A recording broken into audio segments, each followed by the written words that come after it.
Welcome to Mary Tarot Top Tips for Reading. Today we are looking at blending cards or linking cards to give readings more accuracy or insight, or to give you key words. The way I read tarot is to look at cards against one another to heighten or strengthen the meaning or to diminish it somewhat. Sometimes the card next to it may take away the positive or negative aspect of the card in question. So here's a few examples. As you can see, we have the Star card, which is probably the most positive card in the whole tarot deck. We always look for the Star when we have problems because we know that our problems are going to be resolved or solutions are on their way. In itself, it is a beautiful, positive card. It talks about health, restoration, peace, trust, and faith. However, if I have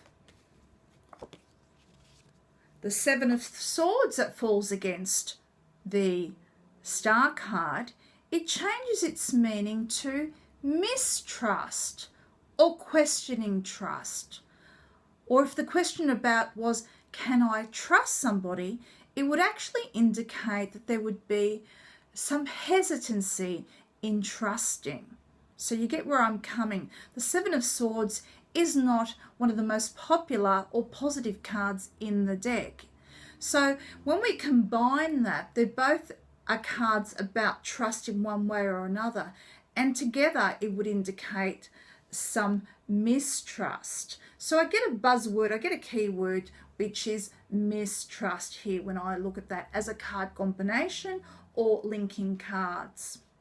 So I'll take that Seven of Swords away, and I'm going to put down the Temperance card, which is the card of healing.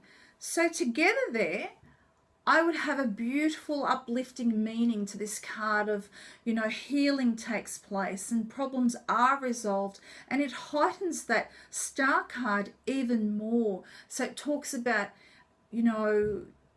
healing of whatever situation you may be going through or what your sitter is going through. So that's that would actually escalate the healing meaning of this card in my mind when I see that. So we're no longer talking about trust perhaps, but as a key word it would be healing.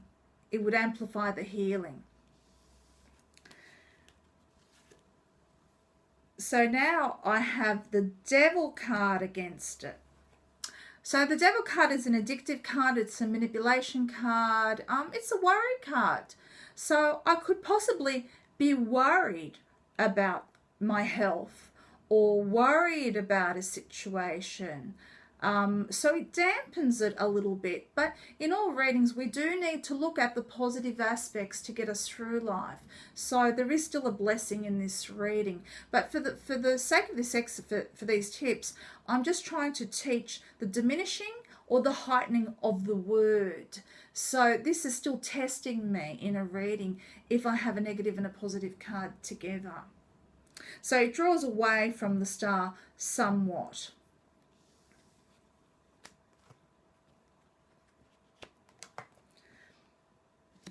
I have the Five of Cups here against the Star card.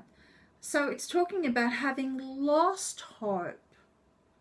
So even though the true essence of the Star card is still there, it just gives you a little bit more scope to work with for your accuracy in a reading. So it's talking about perhaps giving insight to a person, to saying, that they have lost hope, so they need to look at regrouping and, letting go of what no longer serves them and, having trust in the universe and so forth. So I'm going to take those both away, and we're going to use the Moon card. Now the Moon card in itself, it talks about dreams, it talks about intuitive side of us, it talks about the paranormal, it talks about listening to our gut instincts. It does have the element of illusion, of deceit in the negative. So, and sometimes we don't quite know when we just use one card as the moon, whether it is deception, whether we're just being over emotional. So that's why I like to blend or link cards or layer readings to give it more meaning. I'm going to put the Devil card against it. Now, the Devil card would actually amplify the emotionalism, addictive behavior, not being able to cope with our emotions. When I link the Devil and the Moon card together, it's talking about at times, there is depression there. There could be an addiction. There could be taking of drugs or alcohol or medication to help cope, with these thoughts that are really quite dark. So it's talking about, perhaps with the Moon card is also a counseling card, is to offer, that someone go see a counselor when you see this card combination together. As unless we're a qualified counselor in tarot, that's all that we can suggest if we see this, is to maybe suggest a counselor. So these two card combos actually intensifies the dark side of the moon. So that gut feelings then becomes a little bit of paranoia. So it's the Devil card in itself, it's a sexual card.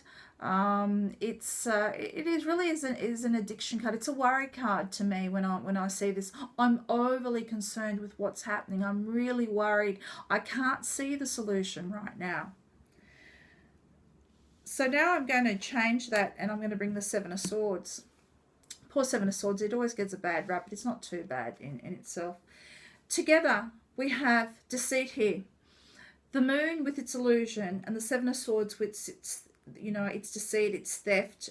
When we combine it together, that's the height of illusion. It's the height of deceit. So the card, the moon, still does have its basic meaning of trusting your gut instincts, that something is not quite right.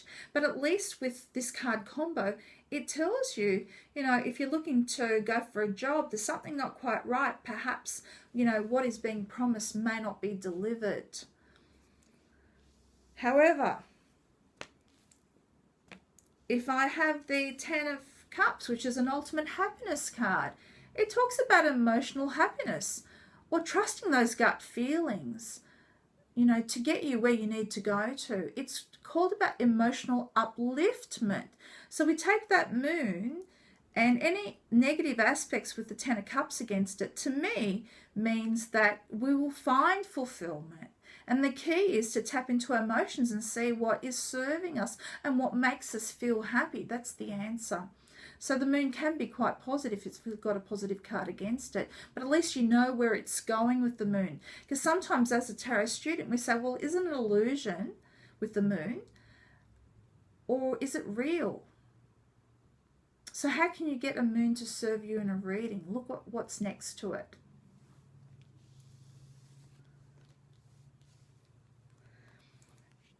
If I have the Queen of Cups against it, that would tell me that this person is definitely a water sign. So she's probably a Cancerian if I had to choose it. So it gives you, if I have a Court card against it, look, it tells you more about the Court card. Could give you its astrological sign, the person's astrological sign. It could tell you this person's really highly strung. It could talk about a mother energy. So the moon become a mother because the moon can be quite protective and emotional, and there's a home element when we have those two together.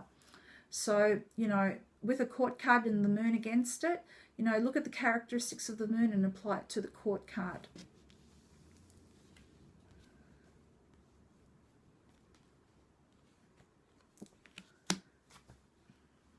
With the Lovers card against it, it talks about a karmic or past life relationship, really feeling this person, déjà vu.